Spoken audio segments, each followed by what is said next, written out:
started. We did. Whoops. Welcome to the Investor Shed podcast, ladies and gentlemen. I'm your co-host, as always, Jeremy Kitchen, here with the lovely and illustrious Nicholas Beveridge. I still don't know what that means, but thank you so You much. can Google it if you want. Yeah, it does sound good. I'll Google it. Yeah, right now. Let's stop the show and Google. It's like radiant, illustrious. Like, oh, that's so good. Radiant. We haven't done a show in a while, Jeremy. I missed you. People don't know that, but now you're giving our. I mean, we're consistently pumping them out every week because we do them in advance, right? Because we're good boys. We are good boys. But we're not always consistent about doing them every week. Yeah. We have a lot in the pipeline. We do. Summertime hits around here and it gets a little weird, but we're going to still try to provide you with all the content we can, and we will never miss a Thursday. That is for sure. We haven't missed a Thursday in like 2 years. Yeah. 2 or more. Yeah. We won't miss one. Yeah. We say never until we do, and then you can call us out on it. But anyway, that show's not about this. It's not about that. Jeremy, we're going to talk about some weird money-saving tips for real estate investors. I love weird tips. Don't you? I think a lot of people are going to, this might not be to everybody, but I think, definitely not. Yeah. And like some of these tips are going to be opinionated for sure. Like they can go one way or the other, but these are ways to save money, not exactly time. So like think about that in advance. And this isn't, the typical advice that you usually see on the internet, like, hey, just with the Starbucks every day, squeeze my nipples. And that's, we're gonna be talking about deep cuts, or deep strategies, or deep ways to focus on bringing your operating expenses down, while maybe your cost of sales go up a little bit, but you don't really feel that. Yeah, you definitely feel your operating expenses every month, because that's something you have to pay to stay in business as an investor. But that's why I'd like to focus on today, if you don't mind. And then we'll give little tips too. Not so much the nipple squeezing Starbucks tips, but that's what I like what you said though. Like this is not exactly money saving tips. Like this is not, like you said, these are weird strategies. These are weird strategies to save money a lot of money. Investing. Correct. Yeah. So like, your Starbucks coffee is not going to make a difference at the end of the day with your investing. I hope these kind of tips make it so that you can go get Starbucks whenever the fuck you want. Yeah. And it's not a big deal. Right. Because it makes like hardly a dent in your actual well-being. Right. I will say though, from somebody who like has cut out like paid coffees, it does make a difference, because like that kind of stuff compounds, right? But like that's not the tips today. So. Yeah, and the funny thing is too, because like we're trying to save money on energy drinks and stuff, and here's a strategy right here, because we do spend, we were spending at least $3 a day in energy drinks. Yeah, sometimes like $6. I do two a day, one today. Like that's like smoking. Yeah, you go to the smoking budget. You go to the gas station, because I'm always out on shoots, or we're busy. We don't exactly go to Costco and mass buy them, but. We were out and about, and we'd always go to the gas station. Oh, these monsters are 2 for $6. I'm buying 2 today. Yeah. You know what's funny? So I've had people ask multiple times, even just recently, a couple days ago, what's the blue stuff that you guys always drink? What's the blue stuff? And complete with we red are dyes. Microdosing a pre-workout. Here it is right here. There's 65 servings, and we take a half of a serving. Yeah. So there's actually, for $40, we're basically getting like 150 energy drinks here. Right. And it tastes great, and it's a lot better for you. I like how you said we're microdosing pre-workout. Like we're not working out. Yeah. We're not working out, but we're still feeling that little bit of a buzz that like an energy drink will give you without all the nasty side effects. Yeah. And before we get into the show, like this show is not sponsored by Amino Energy, but if you want to sponsor us, let us know. We would love to talk about your products some more. Yeah. And they have that kind of stuff at Costco for like $20. You don't have to spend $40 online like I do. I just like the blue. Yeah. The blue and the blue you can't get at Costco right now. You have to settle for the tropical stuff. Does this have any red dyes in it or yellow dyes? No. RFK God. would not approve of the yellow dye. RD would not? No, RFK. RFK. No, yeah. Yeah. Yellow dye not approved. That's okay. And this show is RFK approved. To a point. He hasn't actually watched it. That's actually... Yeah. So anyway, that is not even one of our tips. Yeah. But let's talk about in your real estate investing business, Jeremy. What do you think, if you had to guess, would be my biggest money saving tip that I have for investors? If I had to guess, and like this is based off what you do, right? Yeah. I don't know, man. Your Tesla's a pretty big saving tip. We'll get into that. Okay. Taxes. Taxes, yeah. Well, I think the tip there is just to have a professional do your taxes. Yeah. And we'll dive into this, but something that you can actually be a little bit more strategic about how you go about with your operating expenses. I'm sitting on the edge of my seat. What is it? Okay. I don't know. I think most people's biggest expense, if they're a real estate investor, is marketing to sellers. Yeah. I Okay. mean, they can spend, easily $3,000 to $10,000 a month. I've seen some wholesalers spend like $40,000 a month. Yeah. Is not uncommon, and that's a monthly expense that you pay whether you're getting deals or not. Right. It's an operating expense, and some people don't even know the difference between an operating expense and a cost of sale. Yeah. It's not a cost of sale because you haven't had the sale yet. Yeah. I made a decision long ago when I learned about finance and learned about how to put together P&Ls and the difference in different types of expenses that I was more comfortable with a cost of sale versus an operating expense. Why is that? Because I didn't have consistent income. As an investor or real estate agent, I couldn't properly budget, big operating expenses and not have trouble sleeping at night. Yeah. Because my commission income and my real estate investing income and my flip income, it was never consistent. No. But what I learned was there are ways you can run your business to where those kind of expenses that you're just going to have, you can kind of convert them to a cost of sale, and that's like the expense that you're making per transaction that comes out with, only when you do a transaction. Right. And you never even really pay it. Right. It just comes off the top. Yeah. So something like that, paying a wholesaler for a deal. Yeah. I've set up my business to where I network heavily. I run a networking group. Right. I bring the floodgates are open for real estate investors to come and network once a month at my meetups. Yep. And I like to cherry pick who I network with and who I decide to become friends with. Yeah, absolutely. And I really like the people that are out there spending a lot of money on marketing. Yeah. Because I like to do my part by saying, hey, let me help you analyze those deals. Let me help you get comparables for those properties. Yeah. Let me help you walk through it. Let me help you give an idea. Let me help you with all the referrals you may need. Home inspectors and all that stuff. You're out there willing to spend the money. Let me help you with the other stuff that you may not know about. Or let me help you with that buyer's list, help you disposition that deal if I don't want to buy it. Yeah, absolutely. Does that make sense? Yeah, absolutely. And you're talking about converting, a cost of sale to a marketing expense, right? Converting an operating expense to a cost of sale. Sure. So basically, that if I were to spend $10,000 a month to get a really juicy deal, or $20,000 a month to get a really juicy, this deal is going to make me $80,000 or something like that. That's a good return, right? But it's there's not guaranteed it's not month. guaranteed. Yeah. But it is guaranteed if you run your business that way that you're going to spend that money every month. Right. Yeah. I'd rather work with a wholesaler where I'm paying them 10 or 20 grand per deal, and I still make what I want to make. Yeah. But that money comes off the top when I buy it, usually with leverage. Right. So I'm not actually. It's going into the loan and everything. It's being paid. That person's getting paid. Yeah. But it's not hurting me. It's not coming out of my bank account. It's not something I have to budget for. Yeah, it's not directly out of your pocket. Like, you don't get a wholesale deal and then you don't have to instantly pay them $20,000 for their fee. It just kind of gets built into the loan, right? Yeah. I love that. And I like to pretend that I'm not even a better negotiator than them. What if they work their fee into the deal? Yeah. And I would be happy because I wouldn't buy a deal unless the numbers made sense for me. If it's a 70% deal minus repairs. Yeah. Those are the deals I get. And I'll work with the wholesalers where they make their margin below that 70% or whatever, or could even be better. But does that make sense? Yeah. And I think what you're talking about too, like, people get caught up sometimes on how much money a wholesaler makes. I've heard people be like, oh, I can't believe they made $50,000 on that deal. Yeah, I don't care. I just don't care. want to know exactly. Yeah. How much money am I going to make? My end goal, like, we look at the end numbers here, right? Like, if our margin still makes sense and you made $200,000 in the deal, like, good on you, dude. Yeah.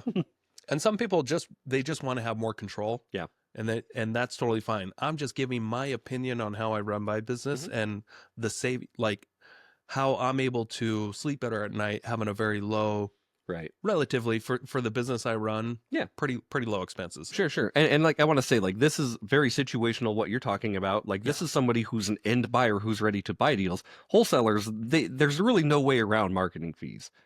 Like, they have to be the ones putting that money into the system to generate the leads, right? Yep. And they're comfortable with that because they know they will bring the deal to people like you who will make them make it makes sense. Mm-hmm. But by freeing up that 10 grand a month in marketing, Yeah. I can buy things like this. This is my second. We're just This is- pitching all sorts of services. For those that are just listening on audio and they're not seeing the video, I have a heated mug. And my heated mug that I had before, it finally, it ran its life out. Mhm. I had it for about a year and a half, and I used it every day. Yep. And it just stops staying on heat for like more than 5 minutes. They're supposed to stay on heat for like an hour and a half. Okay. Now I have to budget every year for a new thermal mug now. How much is it your budget every year? Now this is $80. Okay, so you're looking at about I'm looking at around, $8 $8 bucks a month now. Okay. I'm on a subscription for That's a Netflix. ceramic heated mugs that I'm just going to have to figure into my life. But by having less marketing expenses, I can have those little luxuries. You're not so poor that you can't afford a cup. But I want to say, like, look at how old this cup is. Yeah. Like, this thing has been through some times. Now, Jeremy's drinking colder coffee than I am. Mhm. And he won't admit it, but I will. That is colder? Yeah, I'm sure it's colder. I'd still equally delicious on my part. This thing could sit out for 6 hours, and I will drink it, and I will still be pretty happy. That's just because you're used to a lower quality of living standard than I am. Which is fine. Yeah. Because maybe you have more marketing fees. Yeah, I got more marketing fees. I can't afford the cup, is what we're saying. Totally so, joking. I know. I'm just trying to make a funny point, and it's not working. Yeah. You just look like a pompous asshole with Yes, your $80. which is fine with me. No, but like for real, like if you're trying to find deals, obviously the best way to do that is to just go directly to a wholesaler. If you're trying to find deals to pitch to other people, you probably need a marketing budget. It just depends on what you're trying to do with your business, of course. Yeah. And when I first mentioned going to wholesalers, Mhm. you got to bring them some sort of value. You do. The yes. value I can bring is like obviously there's networking. Mhm. I can refer them business, but the biggest thing I can do is like, hey, when they got a property, they found a motivated seller, they got a property. They don't really have to do much other than send me the address and ask me, hey, what would an investor buy this for? Yeah. That's very powerful, actually. Yeah, that's pretty much it. Mhm. And then if they still get a great deal and I don't want it, I can still work with them. But I've got a buyer's list. Yeah. Let me send it out to my buyer's list. Good. And that's worked. Yeah. People have wholesaled through my buyer's list. I love it. And we put it out. It's not a big deal. It takes my assistant 3 minutes to write up an ad and send out the email. And it's good repeat business for you because when you do Yeah. stuff like that, it's actually showing the wholesaler that you do have value, right? And that you have a reason for them to come back and bring you a deal next time. Sure. And do I take a little taste? Sure. Sure. Oh, of It's a course. small taste. How do you think I buy these $80 cups? But you're going to want your taste Mhm. with everything you do in life. Yeah. It doesn't have to be everything, No, dip your toes in. but quite a bit. Yeah. But you'll get better at it over time, getting your taste. Yeah. Just don't be a perv about it. Right? With your weird tips. Don't be a perv with your weird tips, ladies and gentlemen.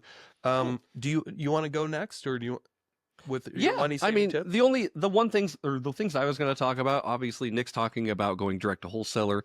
I think a big money saving tip and a big time saving tip is AI. Oh yeah, that's a good one. And like, hear me out here, right? Because newer investors, maybe even seasoned investors, they might walk through a property, they might not know exactly what needs to be done with it. I've seen you do this, and it's fascinating. Where you walk through a property and you had your phone out and you're just videoing like, okay, floor needs this needs this. Uh-huh. I watched you upload that video into AI and say, can you create me a scope of work? Yeah. How much time and money do you think that saved versus having like an unknown scope of work and having a contractor come in and actually set that up for you? It's pretty good. Yeah. I don't know how much money it saved me, but time, Sure. probably at least a couple hours. I know if Yeah, I well, was time newer, is money. Like if You you're know, getting if real here. if this was 12 years ago and I Mhm. was kind of newer and I didn't really know, I'd be guessing a lot, and I would, I'd be overthinking it and Yeah. just not sure. It's great to have these little tools to kind of help you. Yeah. Especially you don't even need to narrate anymore. Yeah. You can just take photos. I love it. You could take photos and upload it to AI and say, hey, what needs done here for a good flip house, and can you put together a scope of work? What I love about it is it takes the guesswork out of it. Yeah, it takes a lot of guesswork out. Right. And it's we're not, talking and about it's not perfect, but it's pretty damn good. We're talking about, yes, it doesn't save you like actual dollars, but if we're talking about saving you time and maybe some confusion and maybe some mistakes that you've made, Time could be dollars. time could be dollars. Exactly. So like, and I think time is money when people want to get stuff done. Yeah. And I think when you have operating expenses, like everybody does, if everybody has expenses every day, they know how much does it cost them to live? Yeah. And with some people, it might cost them $100 a day to just exist. Yeah, it's true. Others, it could cost them $2,000 a day. Some, it's like $20. Some you have to But budget everybody- $8 a month for a coffee mug. But everybody's time does have value, whether you realize it or not. So if you're saving time, it's just as good as saving money. I agree. Yeah. Yeah. And that's just a base thing, of course, but I think AI is going to be very big in the future with almost every industry, to be honest with you. Like, I don't see a place where it doesn't work. Yeah, it's hard to find something these days where AI can't help with something. Yeah. I was talking to Sebastian at Wild Buffalo the other day, and he's like, "Oh, my kid's sick." I'm like, "Oh, that sucks." He's like, "That's okay. I just chat GPT the symptoms." And I'm like, I love it. So your chat GPT can almost be your doctor. Like, hey, my kid's experiencing this. Yeah, Grok has an app, the voice app. So does ChatGPT, but it's with Grok. There's different types where it can be like act as an assistant, or it says not a doctor, not a psychiatrist, Gotcha. or Okay. not, but like not these professional things, not an attorney. Yeah. But it will specifically give you advice in those fields, I love it. and you could just talk to it Yeah. about what you're. So I think probably just as good as like talking to a doctor on Zoom or something. Like Yeah. that. And Could be totally wrong about that, and maybe you want to take your health more seriously than we do. yeah, We we try. but I don't know. I just thought it We're was a in cool shape. thing. He's We're like, in my shape. kid's sick. I chat GPT'd it, and I'm like, interesting. It helps. Yeah. Yeah, And with just almost the nothing. power that this kind of AI is going to have in the future is going to be tenfold what we see right now. Time saving, money saving. Eventually, AI will get to the point where, there's these robots that can help you. Yeah. And that is a money saving technique where you could have a robot come and repo or It's gonna happen. renovate your house. Yeah. It's gonna happen. Mhm. You watch. So Not too far away. yeah, that'd be my main tip right now. I've got others, of course, but that's the one I wanted to hit. Yeah. I got a weird one for you. Okay. Hey, quick commercial break here. Thank you so much for listening to this podcast. I really do appreciate it. If you want to give back, let me help you buy a house, or I can help you sell a house. It's the only way I make money when I'm not investing in real estate. I don't make money on this podcast or the events I do, but I do make money only when I help people buy and sell houses. So if you're looking for your next investment and you're here in North Idaho, I want to help you personally. If you are not in North Idaho, I can still help you out. I have a vast network of referral partners all across the country, and I can find the right real estate investor savvy agent for you so you don't have to. It doesn't cost you a thing. Thank you for your support. Back to the show. Consider buying a Tesla. Oh, this was the one I thought As you a were going to real lead with. estate Okay. Well, I don't think it's going to save you as much money as not marketing Right. as an investor. Yeah. So, and again, these are opinions and based off my experience. I would say Tesla or an equivalent electric vehicle. Does not If have you to can be find Tesla. one. Yeah, if you but there can are find other trucks and stuff out there that do. It seems similar like things. most other electric vehicles though are pretty expensive. Like Teslas have got to a point where they're pretty affordable. Sure. In general, and affordable is relative. It's when you're figuring the annual cost of ownership, like a Dodge Ram truck is what I had just before I had my Tesla. Yeah. About 8 years ago. And I know I actually, this was 2017. I had a great lease. It was like $300 a month. Okay. On a newer Dodge Ram 1500. Yeah. And it had the Hemi engine with the displacement, for it cut down to 4 cylinders. So it like saved some fuel. It says that it would get like up to 20 miles a gallon What on did the you highway. actually get? Not great. Okay. Because it was a truck. Right. Giant ass truck. Yeah. And I was spending approximately, as a real estate agent and investor, I was spending around $500 a month in gas, and that was not uncommon. Yeah. For a lot of people in that situation. So I was spending about $800 a month between the payment and the fuel, and of course there's more expenses that go into that. There's maintenance. There's getting your oil changes and all that stuff. Yep. It all adds up. But when I remember stumbling upon a video in like 2016 about this Tesla car, and I just thought Teslas were, $100,000 or more. They're just crazy expensive, and didn't even think that.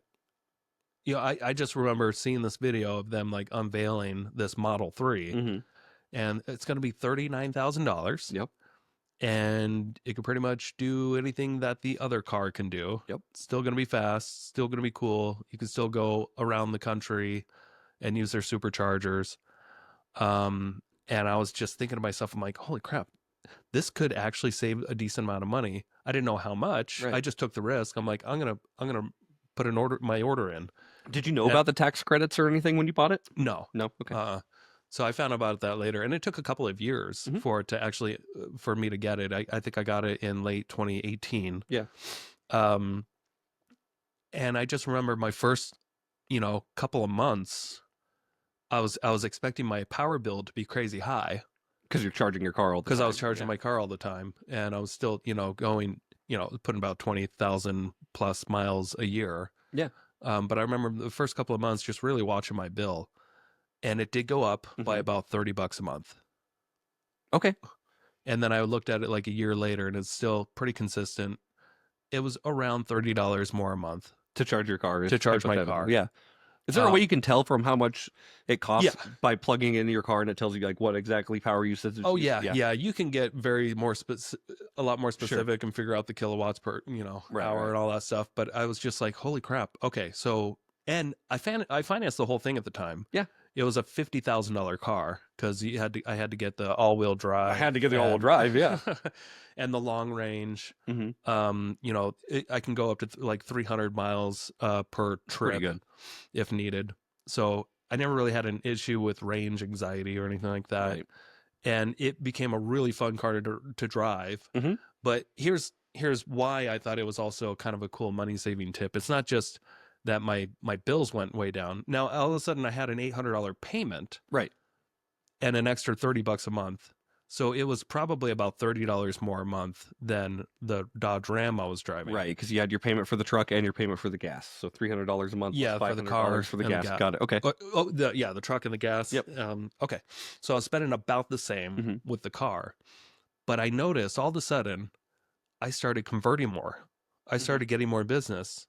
And everybody wanted to talk about my car. And all of a sudden, instead of me just pulling up in whatever vehicle, I was taken more seriously by a lot more people at the time. Yeah. Now, Tesla's a lot more common now, but everybody thought they were like $100,000 vehicles. Yeah, no, they felt like luxury time. When they came out. Like they felt like they were made for like the really wealthy people. Yeah, but it got me a lot of deals because people all of a sudden like, okay, here's this kid pulling up a Tesla. Obviously, he knows what he's doing. Some people didn't. Not everybody was like that. Yeah. But I did notice all of a sudden I started getting a lot more deals, and it was a great talking point. Exactly. Did I care about the environment and all that stuff? No. Yeah. I don't. I don't really give a shit. I know I'm not going to make a huge difference. That's not the reason I bought it. Right. But it was nice to get all those tax credits too. Yeah. I remember the first year I had it, it was like $7,500 off. So I actually made money my first year having it. Nice. Because I didn't have it that whole 2018. I got it in like the fall or whatever. Yeah. And by the time I got my taxes done and stuff, I actually like owning that car. I made money. Yeah. Which was interesting. Interesting. Yeah. And then I did a burr and I paid the car off. Yeah. With a burr, and all of a sudden, this car was, having a paid off car is obviously cheap to drive. Yeah. But having a paid off electric car is insanely cheap. Cost me, just imagine only spending approximately $30 a month plus insurance. And the insurance wasn't high at all. Right. Because they're known to be very safe. Yeah. Vehicles. Not what you hear in the news that they're always catching on fire. Right. That's by human error, by people lighting them on fire. that too. But I remember going through 5 years of really knowing what this car cost me, and then I got in a wreck on the highway. A semi pulled into me. I was in its blind spot. Yeah, and the car was totaled, and I got a check for like $38,000. Nice. But then I figured, okay, what did this thing cost me with tires and all that stuff? Because I was able to keep track of that, and it was laughable. I think it was. I did it once and knew what was the actual expense of having this car over the last like 4 or 5 years. Yeah, and it was like $2,400. Crazy to own that car. Nice. And so I got another one, but pretty much the same one, Yep. only a performance model, so a little bit No faster. big deal. No big deal. You get a $38,000 check, you're going to get a better one. Yeah, and I just rolled that money into the new one, and I got a new tax credit again. And it's not just that $7,500 tax credit. The tax people that I use, they know more than I do about Right. it. But yeah. that car has saved me a lot of money every year having that car. But it's just such a it's also freeing in my mind to know you can go wherever you want and you don't have to worry about the money. Yeah. And I know before I had that car, it was always a concern if I had to travel an hour away. Yeah. Like, do I really want to make this trip? You know, do I really want to spend $40 in gas today? Yeah. Just to go check on my flip. Yeah, just to go do this. Or should I carpool with somebody? And it's nice to be out of that mindset where it's just not an issue. Sure. You go wherever you want to go, whenever you need to go. Yeah. Does that make sense? It does make sense, but also I think you are in a different like state now than you were in the last 5 years, where you were in an abundant mindset versus a not an abundant mindset. Right. But I think that comes with, like, you're at a place where the money doesn't matter as much, so you can take those risks. But like, if you were still driving a truck back in the day, like you were back in the day, Yeah. I still think you'd spend money on gas because you just know it is a cost of doing business and it's an operating expense. And I still have a truck. Yeah. And I used it almost all last week. I mean, I went out to an RV park and put together a playground and needed the truck blood to vessels in your move eyes. stuff. Yeah. And then I had to work on one of my apartments that I have. So it is nice to have a backup truck. You can always get a cyber truck, guys. But this is my experience, just sharing what I know has saved me an insane amount of money, because I've had so many cars before that Tesla. Yeah. And it was always a huge expense having these cars. It would cost you more than 10 grand a year to own these cars in general for me, for what how hard I was using these vehicles. Yeah. And just a little tip out there, consider it. Yeah. Because it can save a lot of money and it could potentially get you more deals. Yeah. And I will definitely vouch for you. Like, I've known you for a long time, of course. And, I think people definitely looked at you different when you had a Tesla. Yeah. Like, just from the outsider's perspective, people were definitely like, oh, he's got a Tesla. He must mean business, or he must he must know shit. Yeah. It was easier to get listings too. Yeah, I bet. You pull up in a Tesla and people just assume, oh, this guy knows what he's doing. This guy's a closer. Yeah. Is it either a closer or like he can help me sell his house? He has a Tesla. Right. It's maybe true. It's not so much as heavy these days as it was back then. Because I think it gets a good shine of light on it. Yeah, but it's still, I think, a pretty good, for the most part. Some people hate it. Yeah. But I didn't run into that as much as I thought. Yeah. When I'm pulling into these backwoods places and I've got a Tesla, sure, they may think it was disgusting as some people, but those aren't always the people I want to work with. Yeah. It's funny, but it actually never, that I'm aware of, never didn't get me a deal. Yeah. Just by having an electric car. What's funny is you talk about like going to these like rural places and people judging your car. Like, people do that with my Prius too. Yeah, sure. Which, it's funny. Like, they're like, oh, it's a Prius, like little car. I'm like, yeah, man, I get like 52 miles a gallon. Like, you should see how little the dick is. Yeah, the carbon matches the drips. No, it's true though. Like, little dick. That's all. No, but it's like, people will judge you based on what you drive, how you wear things, how you present yourself. Yeah. And if you can come across in the best light, it's going to give you the best chance to either A, get the deal, or B, make more money off that deal. Like, people are judgmental and judge people are accordingly. judgy, and you just gotta accept that and play on it sometimes. And I gotta admit, when I've had other vehicles in the past, I felt more required to dress up. Yeah. Or wear something a little more professional, because sometimes the car I pulled up in didn't exactly scream, I'm successful. Yeah.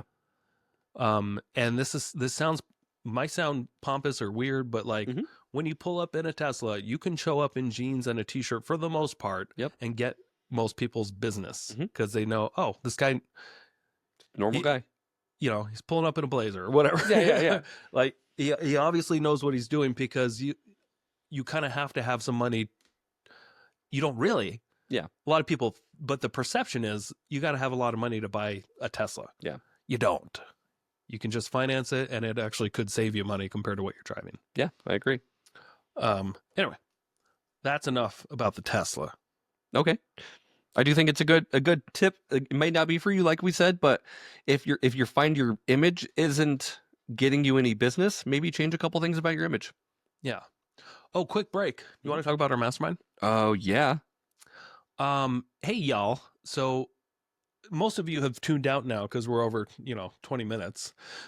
But for those that are left, and if you want to be a part of our free mastermind, we actually just started one online. Wait. Did you say free? It's free for now. For now, okay. And we'll have a free one. Maybe there'll be an upgraded pro one someday, but the free one's going to be pretty good. Yeah, I agree. We're taking all the content that we've had over the last few years and we're going to organize it. And we're making new stuff. And there's going to be a community in there where you can talk to people and free calls once a week. Free coaching / coffee calls once a week. I'm thinking they're going to be like Tuesday mornings around 8:30. Cool. I love it. So if you're available, it'd be great. If not, anytime I'm available, I'll be here. Maybe it'll just be me and you on those calls. Who knows? Yeah. But if you guys are interested in being part of our mastermind, it's going to be hosted on School.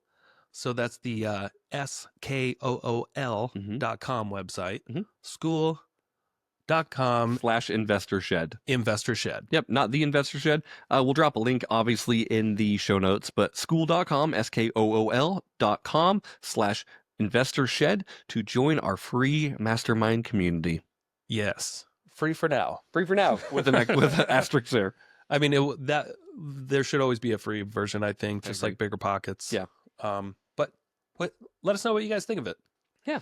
We're going to be working out some bugs in the next couple weeks, of course, and really optimizing it. So hang tight, stay with us, of course, and we're going to make it pretty cool. Yeah. Yeah. Okay. Operating costs versus cost of sales. We spoke about that. Networking. I think networking regularly can save you a lot of money. I agree. You want to talk about this a little bit? Yeah. I mean, I can just speak from, going to your meetups and going to all the other real estate meetups in the area, which, by the way, I think you're one of the surviving 5 now. Oh, there was have there a couple others dropped off? Yeah, I think a couple dropped off. There's not very many left in the area. So really, props to you for being the longest. Which ones fell?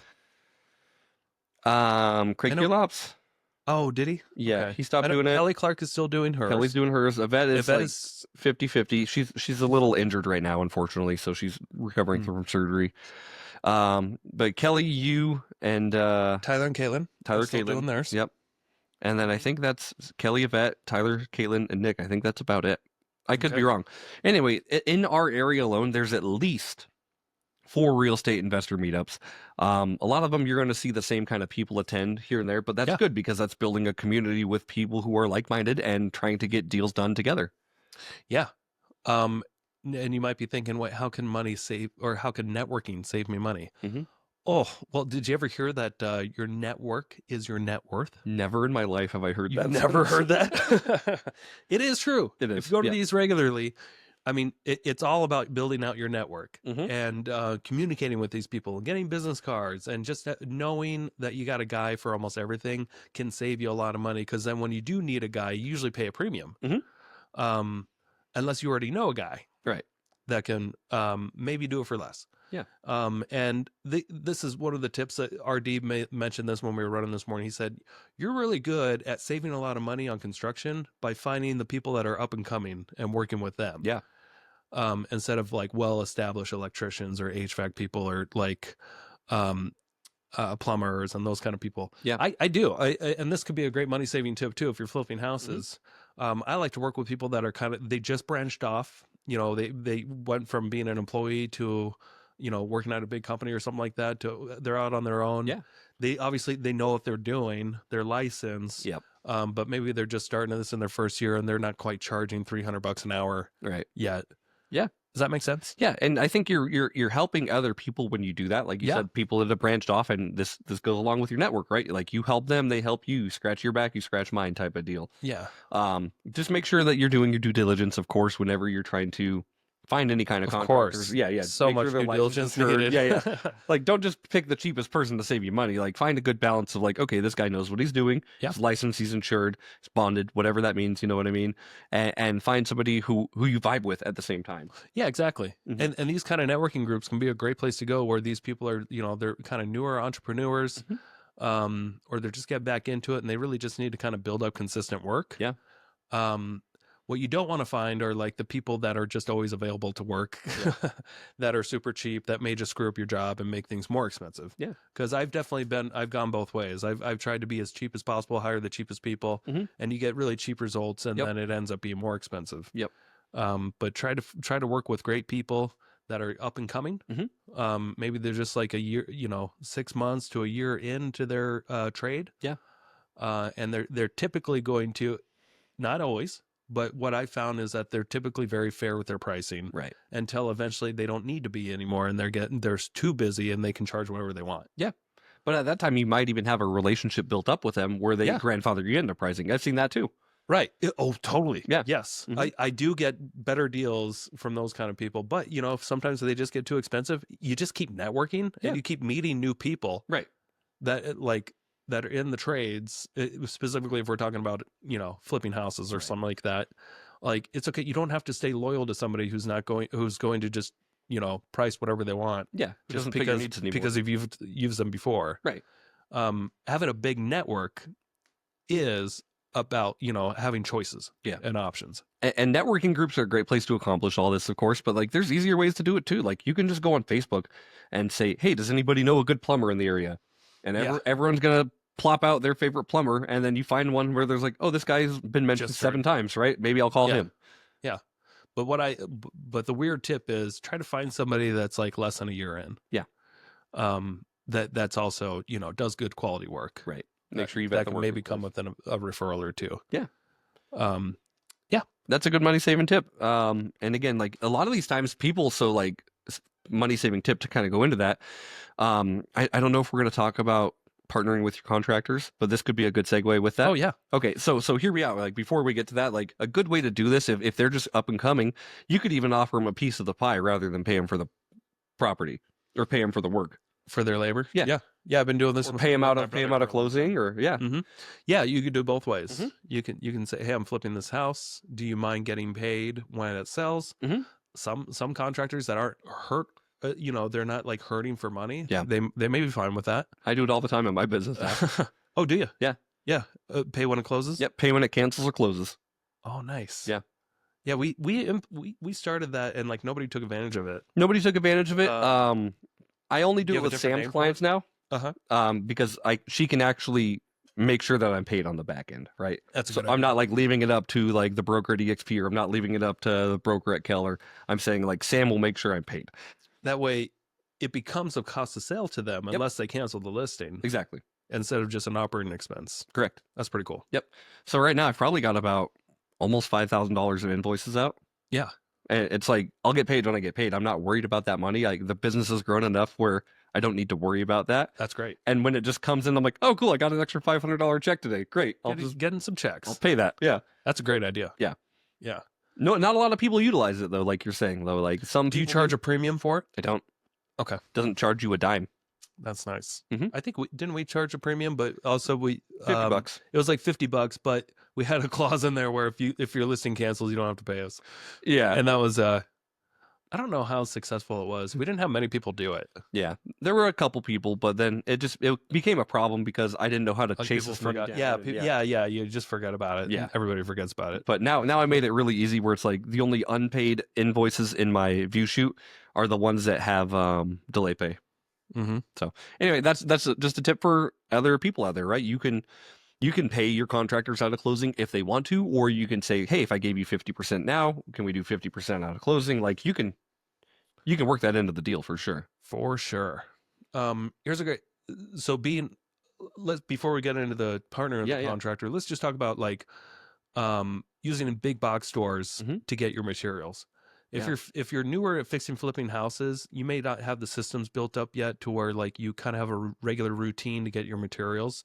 Yeah. And you could find yourself at Lowe's and Home Depot 6 to 8 times a day. Yes. Easily.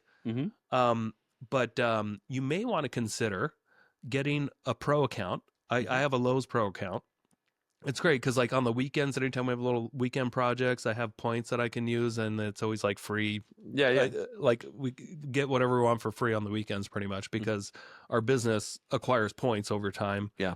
using the Lowe's account, and you don't have to pay for it right away. It can go into this it's called like a Lowe's account receivable. Yeah.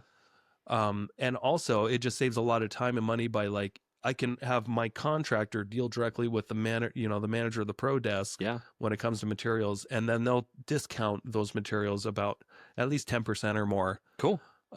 every time, and then just have that stuff delivered to the job site instead of So me good. or a contractor, because a contractor is going to charge you Right. to go drive. They're paid by to- the hour, or they're paid by the job. Like it's Yeah, they just have to account for it, Mhm. and they should, Mhm. and they should be charging you if they have to. If you're not the one going to Lowe's or Home Depot 8 times a day, somebody else is. Yeah. But you can take advantage of all the little perks that you get with these big stores, Mhm. and even the smaller stores will do these Yeah. too, like the builder supplies locally. But we just haven't built relationships with them yet. sure. It's kind of cool to have the. I just think Lowe's is so easy because they have everything. It's a one-stop shop for all your construction Pretty needs, much, basically. yeah. But they will deliver almost everything we need to the job site, which just saves so much time, Yeah. money, and effort. Especially big things, and Flooring. it could take a lot. Yeah, just flooring can take a whole afternoon. Yeah. For somebody to go stack up all this flooring, Mhm. put it on a truck, unstack it, and drop it off. I used to do that kind of stuff, Yeah. and I would burn a whole afternoon just like, oh, got to bring flooring over there. You don't have to. Yeah. You can, and the stores, like, they might charge you $20 or nothing. Sometimes they might just include it depending Yeah. on how much you're getting. But you have their employees Mhm. on their time doing as much of that work as possible, and then stacking it where you want. Right. Another great money saving tip when it comes to a lot of the little hardware. So Lowe's is great for like big materials. Yeah. I noticed the smaller the materials, the bigger margins they have, and you're just kind of getting ripped off. Sure. But Amazon is incredibly competitive Yeah. with small hardware.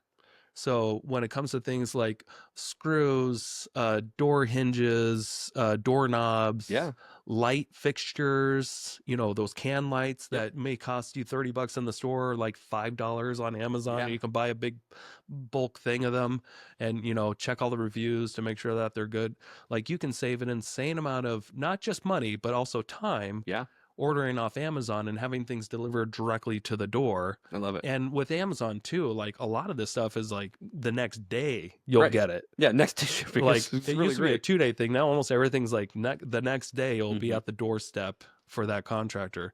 And you got to be cautious about where you're doing these flips. Like if Yeah. you're in Spokane, I'm sure everything will just get stolen. Right. But I don't know. I don't flip in Spokane. In North Idaho, we tend to not have those issues as People much. don't steal your materials; they steal your actual house in Idaho. Oh, yeah.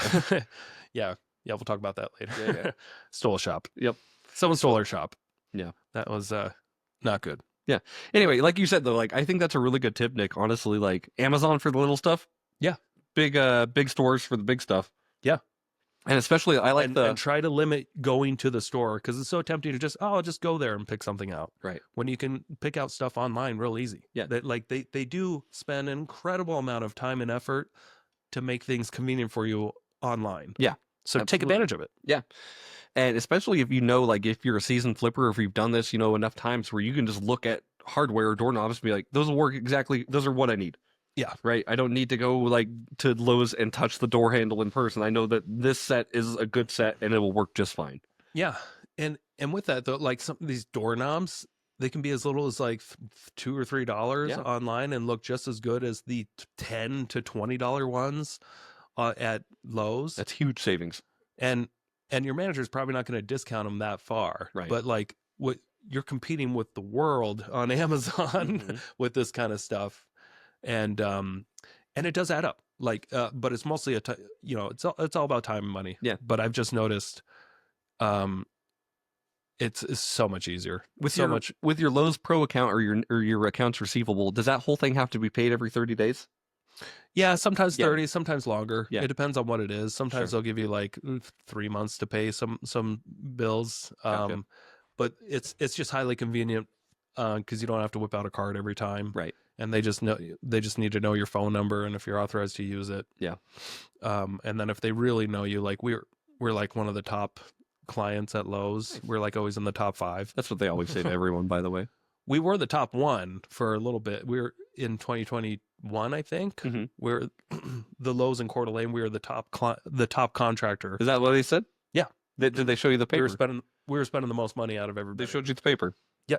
Well, that's what they said. Well, okay, maybe they're lying. I'm just saying that sounds like something that Arnold would say. Like, and remember, you're my number one customer. Like, You're my number one customer. Look at you spent a lot of money with us. You are our favorite. I And then think the it's next true person because comes like in. they're not saying that now. They're like, you're our number 3 customer.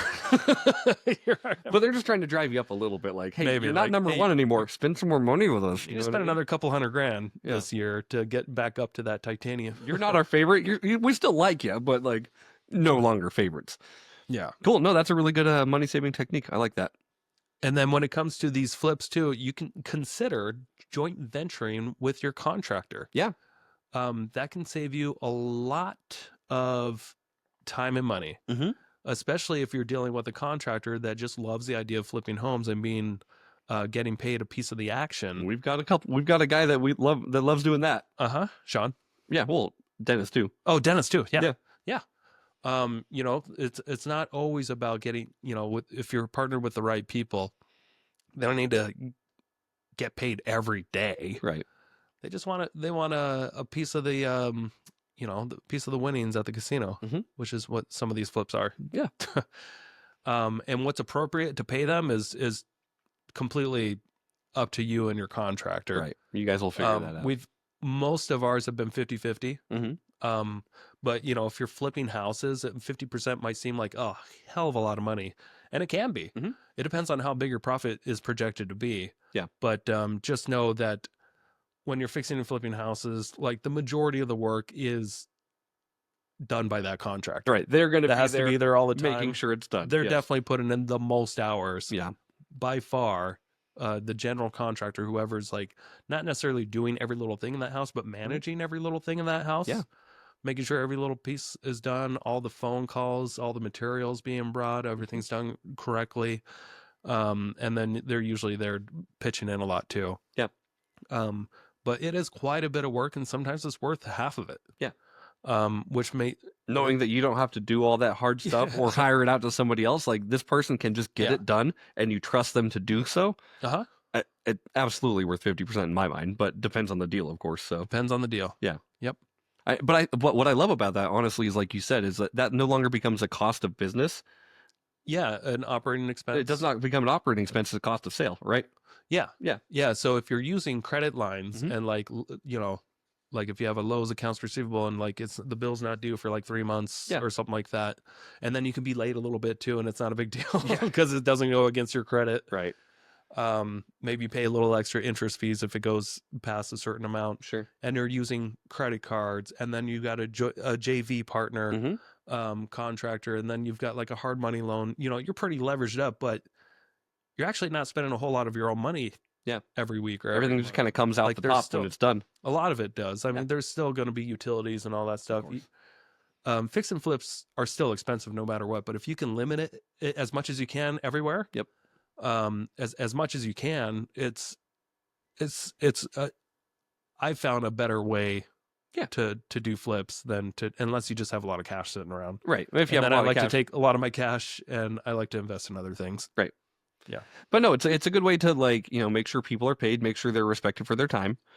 I think a lot of the contractors that you work with specifically love this idea of like, oh, okay, cool. I just get paid when the deal's done and I get paid when it closes. And I'm basically part owner of this flip where, Yeah, the part owner. yeah, They don't have to be an owner on record, right. but they could be a joint venture partner, which gives them an equity stake in the Yep. deal. Exactly. Which they can basically say, I'm an owner. Yeah. And it works really well for you. Like I said, it allows you to leverage and it allows them to feel like they're important enough that you're giving them a piece of the pie. Yeah. So There's another big money saving tip. Mhm. Consider friends or families or other people you may know that have an IRA yeah. that you can use to pay them returns instead of like maybe full on hard money. Mhm. Because with hard money, you're just expect to pay like 3 points and 10% annual. Pretty And standard. then other fees too, processing fees, escrow fees monthly. Yeah. There's also reconveyance fees when you're done selling it. But if you're partnered with somebody's IRA, maybe you can pay them. Yeah. maybe you can pay them 10% returns Mhm. and they're totally happy with that. But Yeah. but then you eliminate points Mhm. and all the other fees and processing and all that stuff that goes along with that. Yeah. And you're not making them monthly payments. Yeah. And instead you're just like, oh, this project took 6 months, so I'm going to pay you your 10% returns. Here you go. When you pay it back. Yeah. That can save thousands of dollars. Yeah. So if you're fixing and flipping homes, consider partnering with people that just have a retirement account sitting there Mhm. that they want to get better returns on than what's Yeah. normal. I wouldn't even say just retirement accounts, although I do think that's Yeah. a great one, but also just people with money in general that have it parked in like a high yield or somewhere where they're making 5%. 5% or less, maybe offer them double that, right? Yeah. Like a lot of people have money sitting in stock accounts where they're just like, I don't know what I'm doing with this. Yeah. You want to put it to work? Not only is it going to be probably better returns than what they're used for, Mhm. but it's with some of these people, it's exciting to be a part of a It flip is. Yeah. still. Like, ooh, I'm part of that deal. Yeah. So anyway, just another tip there. Yeah. I've done plenty of those. Yep. We And I like still to get invest hurt with when our I do IRAs. It's cool being a passive partner or just a less active partner with your IRA. Like, okay, here's your money, pay me back, and once you give me more money, you'll have more money to acquire next time too. So Yeah. works pretty well. I feel like we should give some low hanging fruit tips though. Okay. I know we talked about not giving like the coffee saving Sure. tips, but I think we should give a couple for it. small money saving tips. What do you got think? it? Yeah. What do you think? You go first. Well, the one that we haven't touched on yet would just it's not really a low hanging fruit, but if you want to call it, I will accept it. Consider your taxes. Consider your LLC structure. Well, that's a big money saving tip. Okay, well that's a big. But yeah. That's the one thing I have left on my list. So what's one on your list that's small that you would say? Here's something very small, Mhm. but boy, is it a money saver. Okay.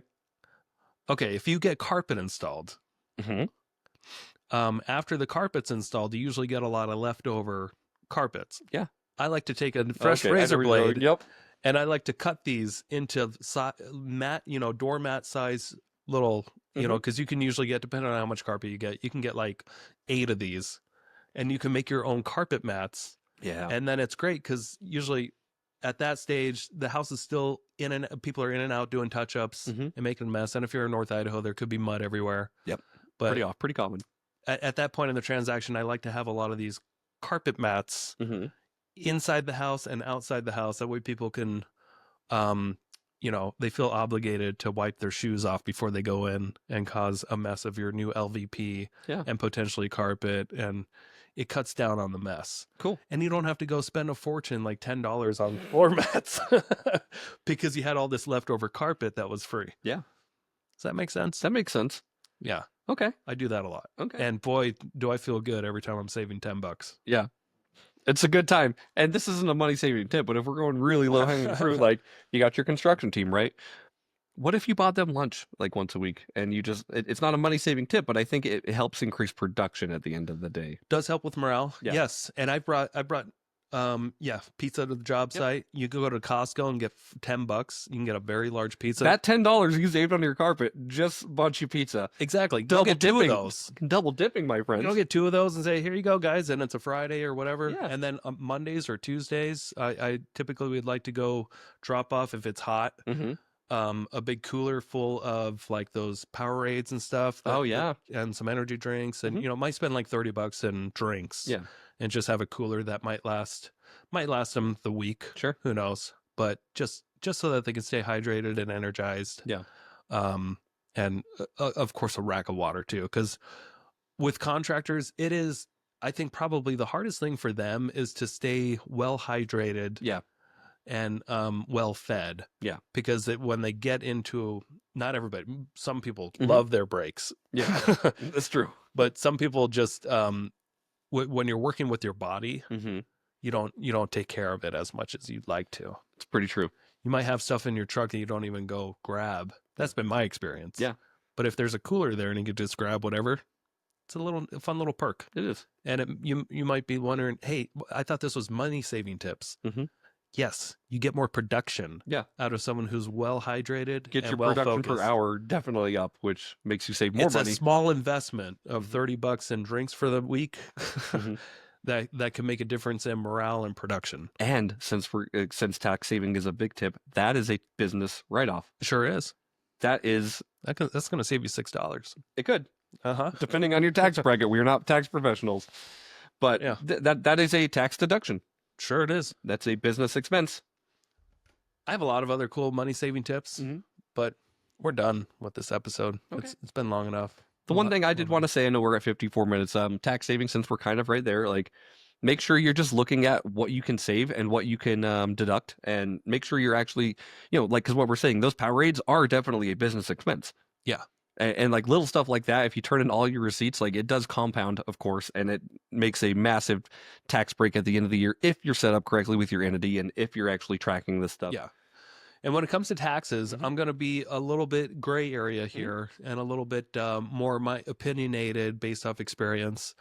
I would consider if you're a real estate investor and you are paying taxes every year, consider switching to somebody who maybe. Here's what I found: if you're dealing with a CPA or a real accountant, they may be a little bit more risk adverse than you want them to be. Sure. And it might be better to go with someone who's an actual tax strategist that's in their email. Yeah. And they're all comfortable playing the gray. They know a little bit more about the tax rules versus just how do you get your taxes done. Right. Because there's a lot of CPAs and accountants that can just get your taxes done, but they don't necessarily want to take advantage, or they don't care to take advantage of everything that will save you money. They just want to be nice and compliant and low risk on their end. Yeah. They are typically incentivized to keep their risk down. But with tax strategists, they are incentivized to save you the most money possible. Yeah. Or help make you money, right, depending on how your taxes are done. Absolutely. So in my experience, my opinion, I like to work with, I don't care if they're a CPA or an accountant. Yeah. I'd rather them have a good history of making investors satisfied when it comes to legally paying the least amount of taxes that you have to. Right. Instead of someone who's more conservative because it's their license on the line. Right.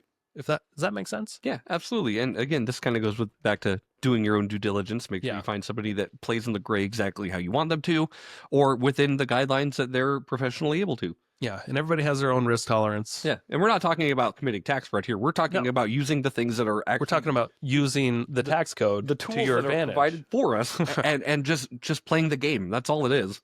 Yeah, but I have seen people that are CPAs and accountants that are much more conservative than others because they don't care. Yeah, they don't care about saving you money. They just care about doing a clean job where they're not going to have any blowback ever come on them. Yep. And I just feel like you got to work with somebody who has a similar incentive as you do. And the incentive is, if you're going to pay somebody other than TurboTax to do your taxes, maybe they can take advantage of all the tax incentives. A lot of you people who are flipping, 2 to 3 to even more homes a year are going to qualify as real estate professionals. Some. Yeah, it just depends. Depends. Yeah, but that's something that you can look at as well, because there are additional tax breaks for that. So yeah. Alrighty, I think we should wrap this up. Let's wrap it up. Thanks. Don't forget we got a mastermind. Yeah, everybody. School.com/investorshed. Very well. Thank you. Very yeah, well yeah. said. And school is with a SKOOL. It's not spelt the way you would think. Unless you're an idiot. And then it spells just exactly how you think it is. So we will see you next week on the Investor Shed podcast. Thank you so much for joining us. Take care, everybody. Bye. Thank you so much for checking out the Investor Shed podcast. If you enjoyed your time, make sure to leave a 5-star rating and review on Apple Podcasts and Spotify. Follow along on YouTube, TikTok, and Instagram at The Investor Shed for shorts and promos about each episode. Do you want to be a guest or know someone who has great real estate investing advice and stories? Reach out to us at theinvestorshed@gmail.com.